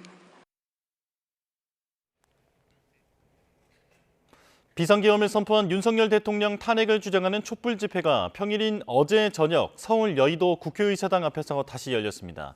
저녁 6시 윤석열 정권 퇴진운동 본부 주최로 열린 탄핵 소추안 국회 통과 촉구 집회에서 시민들은 촛불과 응원봉을 흔들며 윤석열 대통령 퇴진을 촉구했습니다. 또 탄핵 소추안 표결에 불참한 국민의힘을 향해 오는 토요일 2차 표결에 참여하라고 요구하며 여의도 국민의힘 중앙 당사를 향해 행진했습니다. 오후 2시 서울 종로구 동화면세점 앞에서는 대한민국 바로세우기 운동본부 등 보수단체들이 모여 대통령 탄핵을 반대하며 이재명 민주당 대표를 먼저 조사하라고 주장했습니다. 윤석열 대통령 탄핵 소추안 표결에 참여하지 않은 국민의힘 의원들을 향한 시민들의 항의가 이어지고 있습니다. 시민들은 의원들에게 오는 토요일 탄핵안 2차 표결에는 참여하라고 촉구했습니다. 배민혁 기자입니다. 즉각 탄핵하라! 대통령 탄핵 소추안 표결에 참여하지 않은 국민의힘 배현진 의원의 서울 송파을 지역구 사무실 앞에 시민들이 모여 비판의 목소리를 높입니다. 사무실 앞에 줄지어 놓인 근조 화환에는 배신자라는 문구가 눈에 띕니다. 이런 분위기를 의식한 듯 배 의원은 기자회견이 진행되는 동안 이번 주 토요일 예정된 탄핵안 2차 표결에는 참여하겠다는 입장을 밝혔습니다. 서울 마포갑 조정훈 의원 사무실에는 전날에 이어 근조 화환이 또 배달됩니다. 탄핵 표결에 참여하지 않은 것을 규탄하는 문구가 적힌 화환이 지역 사무실이 위치한 건물 입구부터 가득합니다. 이 사태는 정말 예상할 수 없었던 일이고요. 투표 참여해 주십시오. 가던 부던 참여해 주십시오. 집 앞에서 흉기까지 발견된 김재섭 의원의 서울 도봉갑 사무실 앞은 밤사이 또다시 케첩과 달걀 등으로 난장판이 됐습니다. 탄핵 소추안 표결 불참에 대해 1년 뒤에는 다 찍어주더라는 발언으로 논란이 된 윤상현 의원의 인천 미추홀구 사무실 앞에도 근조화환이 배달됐습니다. 서울 구기동에서는 국민의힘 현수막이 불에 탄 채 발견됐는데 경찰은 방화 가능성에 무게를 두고 있습니다.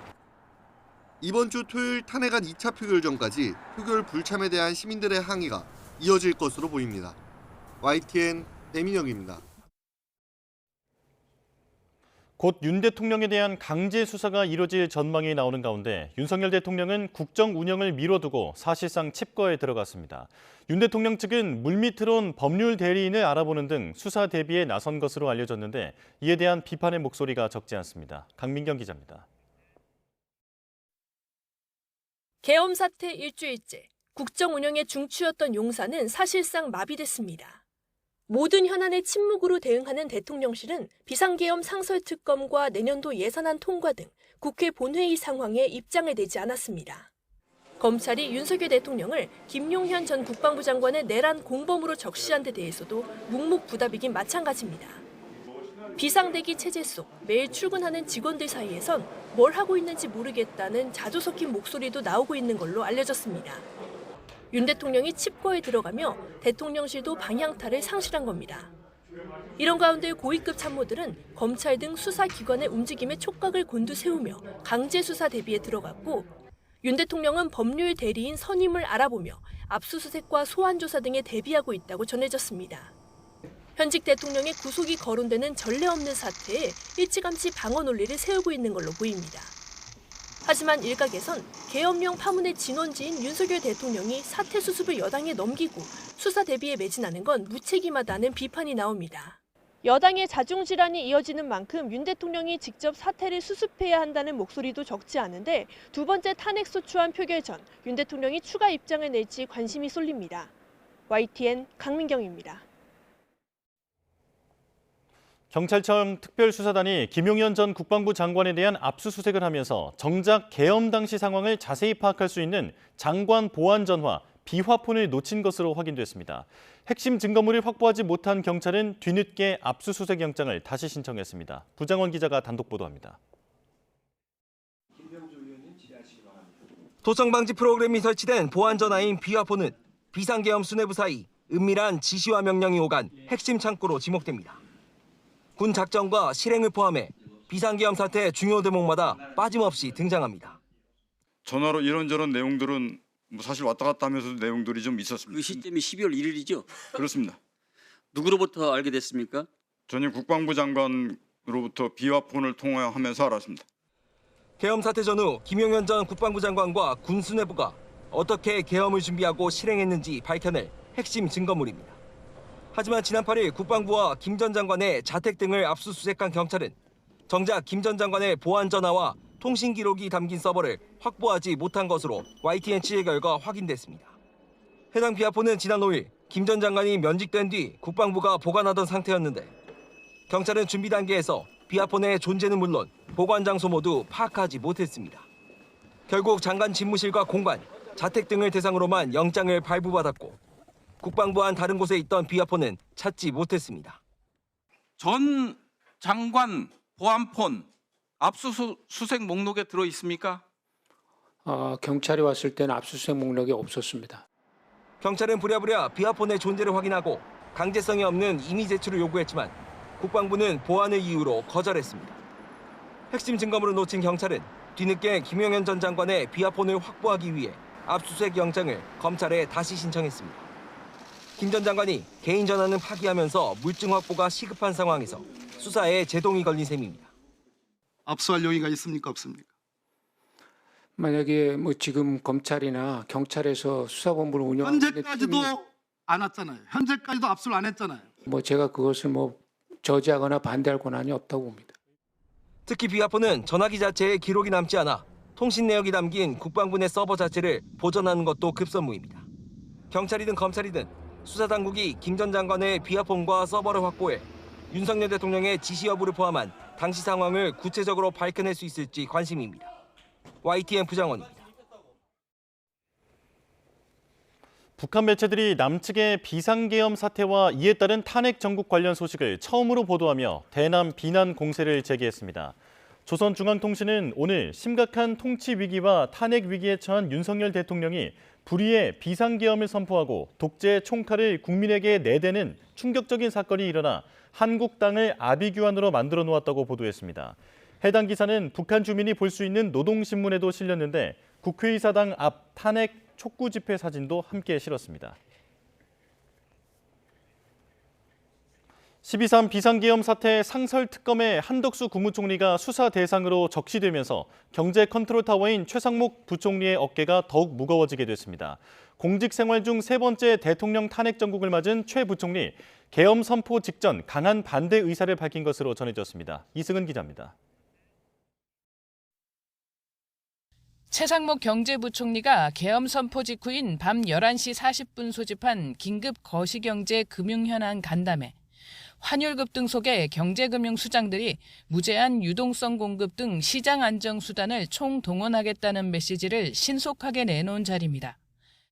당시 간담회에 참석한 이창용 한은 총재는 야당 기재위 위원들이 한은을 방문한 자리에서 당시 분위기를 전했습니다.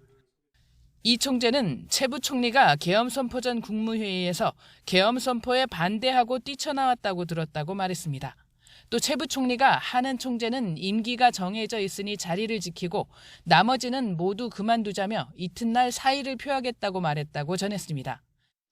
김병환 금융위원장, 이복현 금융감독원장까지 경제팀 모두 사퇴하자고 했다는 겁니다. 그러나 이 총재는 경제사령탑인 경제부총리가 있어야 대외적으로 심리가 안정되고 경제 상황 수습이 가능하다며 만류한 것으로 전해졌습니다. 최상목 부총리는 공직생활 기간 세 번째 대통령 탄핵 정국을 겪고 있습니다. 2004년 노무현 전 대통령 탄핵 정국 때는 증권제도 과장이었고 2016년 박근혜 전 대통령 탄핵 때는 1차관이었습니다. 정권이 바뀌고 농협대 총장으로 있다가 윤석열 경제팀으로 합류했습니다. 만약 총리가 대통령 권한을 대행할 수 없게 되면 법률이 정한 국무위원 서열상 최 부총리가 대통령 권한 대행과 총리 권한 대행까지 겸하게 됩니다. 예산 편성과 세법 개정이라는 기재부의 주요 역할에 대한 주도권을 빼앗긴 가운데 트럼프 행정부 출범 여파와 내수 하강을 극복하고 정치 불안에 따른 대외 신인도 저하를 막아야 하는 상황이 됐습니다. 여야가 합의에 이르지 못하고 오늘 감액 예산안이 국회에서 통과되었습니다. 안타까운 심정입니다. 민생 안정과 그다음에 대외 불확실성의 확대에 대응할 수 있도록 예산의 집행 준비에 만전을 기하겠습니다. 경찰은 계엄 선포 전 국무회의 논의 경과를 확인하기 위해 최 부총리에게도 참고인 소환을 통보했습니다. YTN 이승은입니다. 우리 증시가 어제 계엄 충격 이후에 처음으로 반등했습니다. 오늘 개장 상황은 어떤지 현장 가보겠습니다. 자, 어제 우리 증시 최근 급락에 따른 반발 매수세가 들어오면서 급등했습니다. 계엄 사태 이후에 5일 만에 처음으로 반등에 성공했는데 어제 코스피는 2.43% 오른 2,417포인트, 코스닥은 무려 5.52% 상승하며 전날 급락분을 단번에 만회했습니다. 자, 오늘 시장은 어떨까요? 코스피 지금 소폭 하락하며 출발하고 있습니다. 2,412포인트, 그리고 코스닥은 상승하며 출발하고 있는데요. 661포인트를 지나가고 있습니다. 자, 환율은 1,434원을 기록 중입니다. 외환 당국이 연일 적극적인 개입 의지를 드러내면서 방어에 나서고 있는데 환율의 오름세는 계속 이어지고 있습니다. 자, 우리 증시 어제 급등이 나오긴 했지만 계엄 선포 이후 어제 기준으로는 코스피가 3% 넘게, 코스닥은 4% 이상 하락한 수준입니다. 자, 앞으로의 향방이 주목됩니다. 자세한 경제 소식은 이어지는 뉴스에서 전해드리겠습니다. 우리 경제 관련 속보가 들어왔습니다. 이달 초 우리나라 수출이 지난해 동기 대비 12.4% 증가한 것으로 나타났습니다. 관세청은 지난 1일부터 10일까지 수출은 176억 달러로 1년 전 같은 기간보다 12.4% 증가했다고 밝혔습니다. 반면 수입은 191억 달러로 11.6% 증가해 무역 수지는 16억 달러 적자를 기록했습니다. 주요 수출 품목별로 보면 반도체가 43%, 컴퓨터 주변기기가 53.6% 증가했고 승용차는 8.6%, 석유 제품은 9.4% 감소했습니다.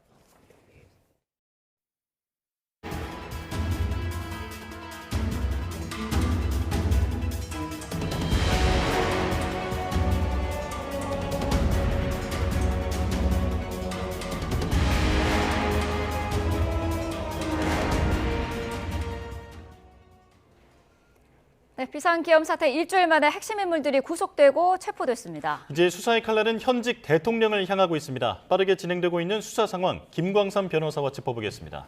어서 오십시오. 네, 안녕하세요. 네. 자, 먼저 경찰이 스스로 이제 수뇌부의 신병을 동시에 확보를 했습니다. 경찰청장, 서울청장에 긴급 체포했는데 수사에 굉장히 속도를 내고 있는 것 같아요. 일단 뭐 수사 자체는 뭐 경찰, 이제 검찰이 이제 주도적으로 하고 있는 거 아니겠습니까? 네. 그래서 이제 경찰은 일단 뭐 경찰에 어떻게 보면 수뇌부로 할 수 있겠어요. 그래서 본청에 경찰청장, 서울청장 모두 긴급 체포를 했습니다. 아마 영장을 뭐 48시간 내에 청구할 거고요. 네. 또 발부 가능성이 굉장히 높다 이렇게 보면 될 것 같아요. 그래서 물론 이번 계엄 자체가 군에 의해서 이루어지긴 하지만 네. 또 여러 가지 국회의 기능을 마비한다랄지 또 선관위와 관련된 부분에 있어서도 이제 경찰이 한 역할이 있거든요. 그에 네. 대해서는 이제 중심이 경찰청장, 서울경찰청장이기 때문에 이제 경찰의 입장에서는 조사를 하면서 이 정도 되면 이제 내란의 공범으로 볼 수 있다 이렇게 판단했기 때문에 긴급 체포하고 이제 영장을 청구하려고 하는 거죠. 네. 자, 조지호 청장은 지금 긴급 체포가 되어 있는 상황인데, 자, 포고령 이후에는 내가 국회를 통제하지는 않았다라고 주장하고 있습니다. 이제 계엄 사령관의 말에 따를 수밖에 없는 상황이어서 지금 내가 그 말에 따른 거고 나는 내란에 동조한 건 아니다라고 주장하고 있는데 이런 방어 논리 어떻게 보십니까? 네, 앞으로는요. 내란에 있어서 뭐 수계 우두머리가 있고 그다음에 중요임무 종사자가 있잖아요.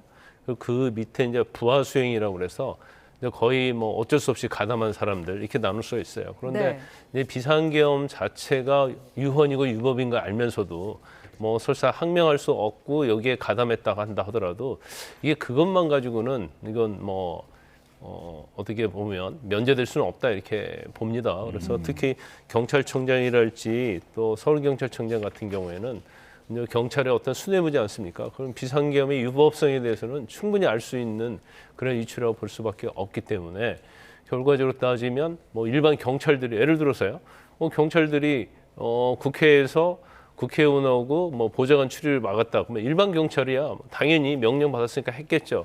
이 사람들이 비상계엄의 유법성까지 따지면서 할 수 있는 그런 위치는 아니에요. 네. 그래서 그런 경찰들할지 밑에 가장 실무적인 그런 군 같은 경우는 이제 그런 뭐 변명이 통할 수 있겠지만 저도 이제 경찰청장도 되는 사람이라고 한다면 직위에 있다고 한다면 제가 볼 때 이제 내란의 공범으로 갈 가능성이 크다. 네. 단지 이제 중요 직무 종사자냐 아니면 단수 관여자냐 이런 뭐 분류만 남을 수 있겠는데 경찰청장도 되면 뭐 중요한 역할을 했다고 볼 수 있는 거죠.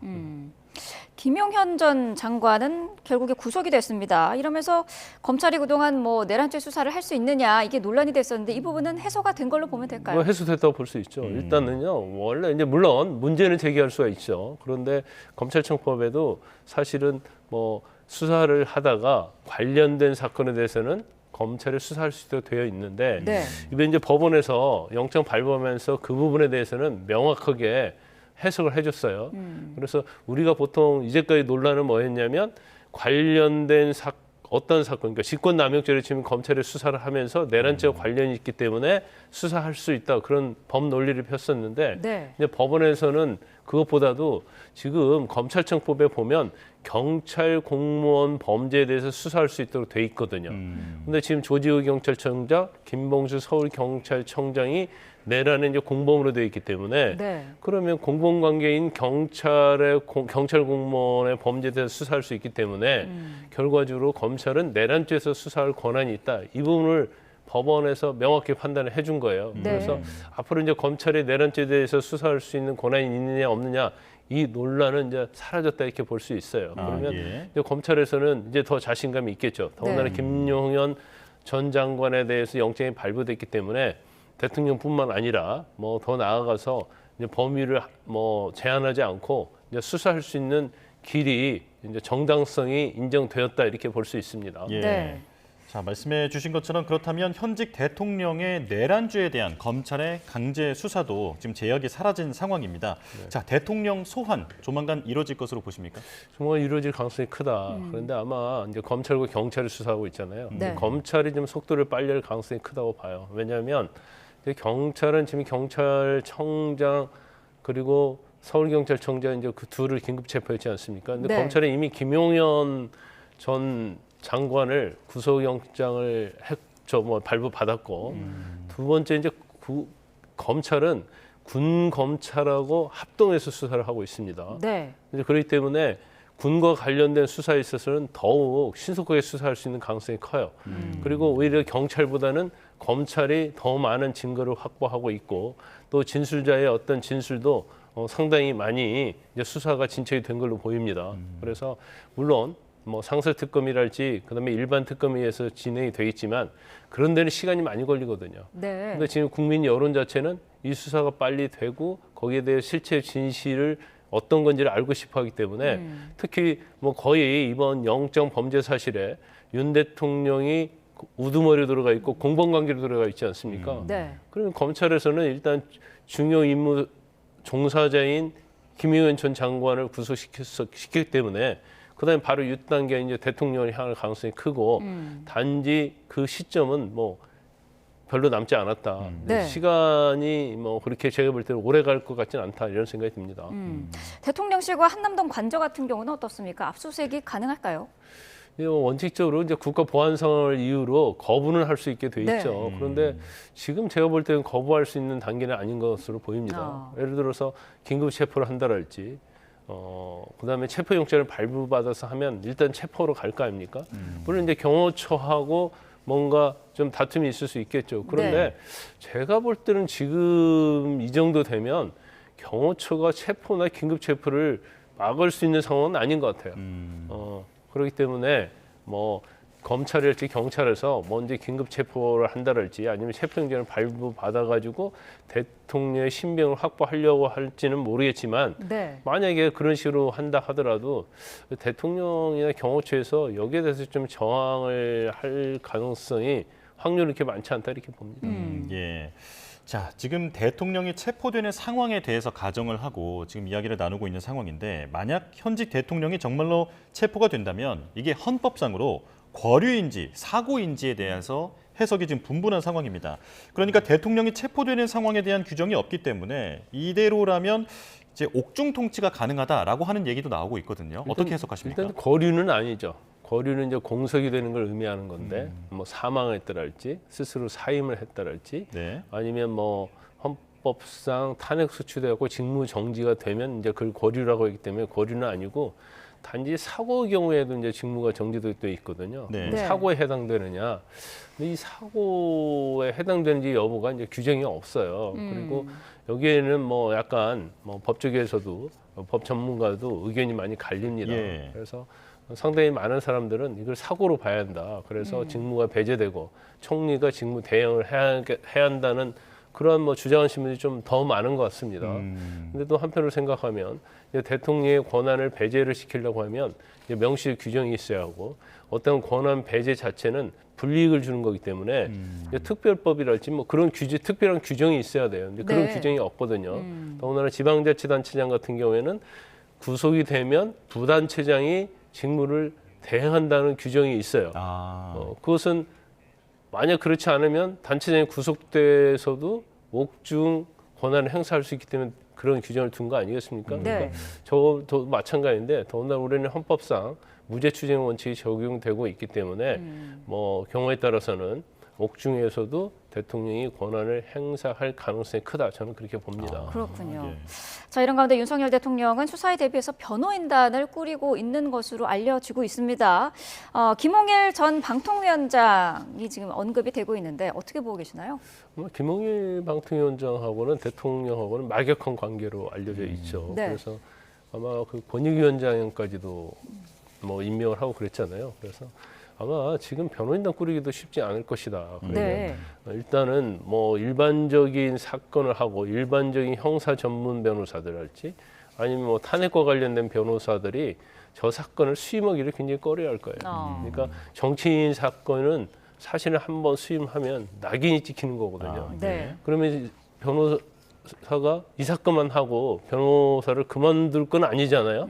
그럼 추후를 생각해야 하는데 이건 굉장히 부담스럽기 때문에 결과적으로 따지면 대통령을 지지하는 네. 대통령과 아주 친한 그런 변호사 위주로 변호인단이 꾸려질 가능성이 크고 네. 또 대통령이 지금 언론 보도에 의하면 하야는 하지 않겠다, 사임하지 않겠다고 주장하고 있다는 거 아니에요? 그래서 탄핵 재판소에서 헌법재판소에서 탄핵에 대한 심판을 자기가 받아보겠다 이렇게 얘기하는 것 같아요. 아마 대통령 자체는 이게 유헌이고 유법이 아니다고 이렇게 생각하는 걸로 보입니다. 네. 지금 상황으로 보면. 예. 그래서 이제 끝까지 가겠다는 취지죠. 그러면 결국 이제 변호인단을 꾸려야 하는 거고 또 헌법재판소에서도 이거와 관련해서 상당히 뭐 많은 주장을 하면서 그러면 이제 시간이 상당히 소요될 가능성이 크다 이렇게 봅니다. 예. 네. 자, 어제 국회에서 대통령이 거부권을 행사할 수 없는 이제 비상계엄 상설 특검안이 통과됐습니다. 자, 일반 특검과는 어떤 차이가 있는지 간략하게 좀 알려주실까요? 일반 특검 자체는 이제 특검법을 만들어서 하는 거예요. 네. 그런데 지금 계속 특검법 만들어서 했는데 대통령이 거부를 했잖아요. 네. 그러면 다시 이제 국회에서 재의결을 하는데 또 재의결하려고 하면 재적의 3분의 2가 또 찬성을 해야 한단 말이에요. 근데 그게 안 돼가지고 계속 도돌이표가 되지 않습니까? 네. 그렇기 때문에 이제 일반 특검 자체는 굉장히 뭐 지금 상황은 좀 달라졌지만 이전에는 좀 힘들었다 이렇게 볼 수 있고 그다음에 이제 상설 특검 자체는 이제 대통령이 거부권을 행사할 수가 없어요. 예. 그리고 국회에서 후보자를 추천하면 대통령이 3일 안에 반드시 임명하도록 되어 있습니다. 대통령이 만약에 임명을 안 하면 이것은 상설 특검법 위반이 되는 거죠. 예. 그래서 야당에서는 만약에 임명 안 하면 역시 이것도 탄핵소추, 왜냐하면 법 위반이 되니까 이것을 탄핵소추에 추가를 하겠다 이제 이런 입장을 보이고 있어요. 그런데 상설 특검 자체는 일단 뭐 여당에서도 참여를 했잖아요. 22명인가 찬성을 했어요. 네. 그런데 아마 대통령이 일반 특검이든 상설 특검이든 본인은 뭐 잘못한 게 없다고 생각하기 때문에 아마 이 특검도 임명하지 않고 또 거부권도 행사할 가능성이 굉장히 높아졌다 이렇게 봐요. 그런데 뭐 원칙적으로는 특검을 해서 특히 이제 일반 특검에서 이 수사를 일원하는 게 맞겠죠. 네. 근데 이제 그렇지 않다고 하더라도 지금 워낙 경찰과 검찰이 경쟁적으로 수사하고 있기 때문에 아마 수사 결과는 그렇게 뭐 달라지지 않을 것이다. 그리고 윤 대통령에게 뭐 윤 대통령 편에 서서 수사하는 그런 수사는 이제 불가능한 상황이 됐거든요. 그래서 오히려 이제 특검을 하게 되면 시간이 많이 걸려요. 그래서 아마 특검이 어느 정도 효력을 발생해서 구성이 되고 시스템적으로 돌아가기 전에 수사는 거의 대부분 진행이 될 가능성이 크다 이렇게 봅니다. 네. 자, 비상계엄 기록물 훼손 우려가 나오면서 국가기록원이 현장 점검에 나서기로 했는데 여기에 지금 대통령실이 포함돼 있거든요. 이게 네. 제대로 할 수 있겠느냐 논란도 있을 것 같아요. 일단 뭐 제대로 할 수 있을 수도 있고 없을 수도 있겠죠. 네. 그렇지만 하긴 해야 하는 겁니다. 왜냐하면 이제 비상계엄이라는 것이 이제 엄청난 일이잖아요. 대부분 역사에 있어서도 이제 국기를 문란하고 헌법을 훼손한 그런 행위 때문에 이와 관련 비상계엄과 관련된 여러 가지 문서, 전자기록 포함해서 이게 뭐 법에 있어서 중요한 증거로 쓰일 수 있기 때문에 이거 훼손할 수도 있겠죠. 네. 그래서 일단 뭐 확보를 하는 건 중요하다. 그리고 이전에 훼손됐는지 여부도 확인을 해야 하는 거고요. 네. 근데 이제 국가기록원에서 들어가서 점검을 하는데 이제 우려를 하는 건 그런 거죠. 국가기록원은 행안부 밑에 있는 거거든요.